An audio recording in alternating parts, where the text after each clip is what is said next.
Hari ini kita bakal bedah sesuatu yang menarik banget. Gimana caranya sebuah tas tangan super mewah itu bisa dijual bukan sebagai barang belanjaan, tapi sebagai strategi finansial. Yap, beneran. Yuk kita lihat gimana cara mereka ngebangun narasi ini. 5 miliar rupiah. Nah, ini dia angka yang jadi bintang utama kita hari ini. Bayangin, harga untuk satu tas tangan. Satu. Ini setara loh sama harga rumah mewah di Jakarta Pusat. Angka yang sengaja dibikin buat kita semua berhenti scroll dan mikir, hah, serius nih?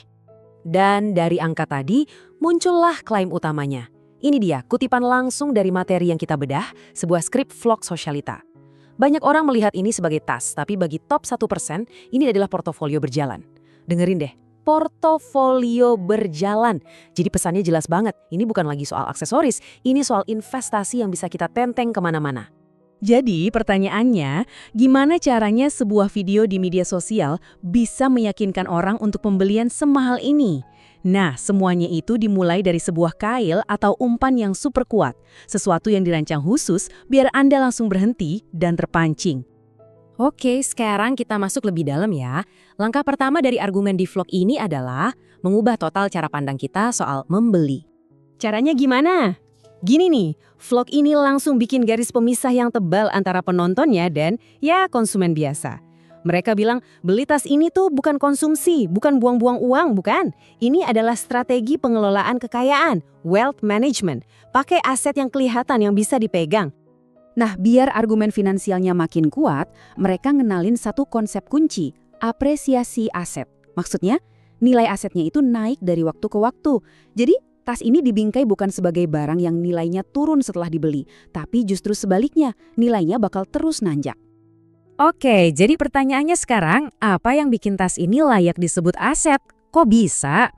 Nah, vlognya itu ngasih 3 alasan spesifik buat ngejawab ini. Dan ini dia, klaim finansial utamanya yang jujur aja, kuat banget. Apresiasi nilainya bisa 15-20% per tahun. Gila kan?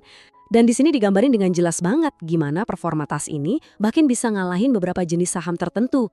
Ini dia bukti yang mereka sodorin. Terus dari mana datangnya nilai setinggi itu? Nah, di sini dipecah jadi 3 pilar utama. Pertama, kualitas pengerjaannya yang emang luar biasa, high-end craftsmanship. Kedua, tingkat kelangkaannya. Ini penting nih, barangnya sengaja dibuat terbatas.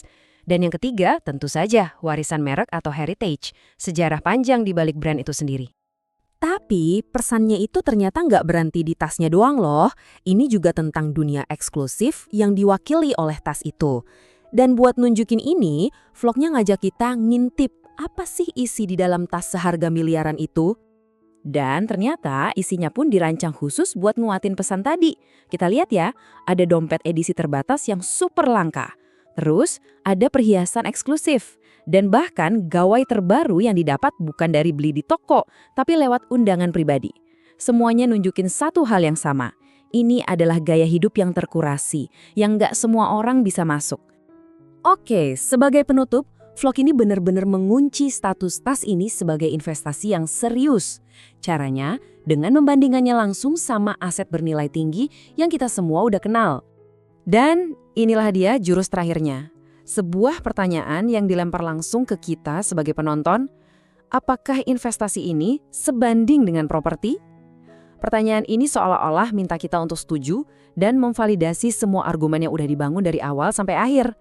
Nah, dari semua ini, ada satu pertanyaan besar yang tersisa buat kita renungkan. Kalau kemewahan adalah pesannya, apa sih yang sebenarnya lagi dijual?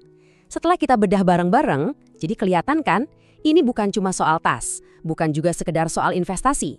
Tapi, ini tentang menjual akses, status, dan sebuah definisi nilai yang sangat-sangat spesifik.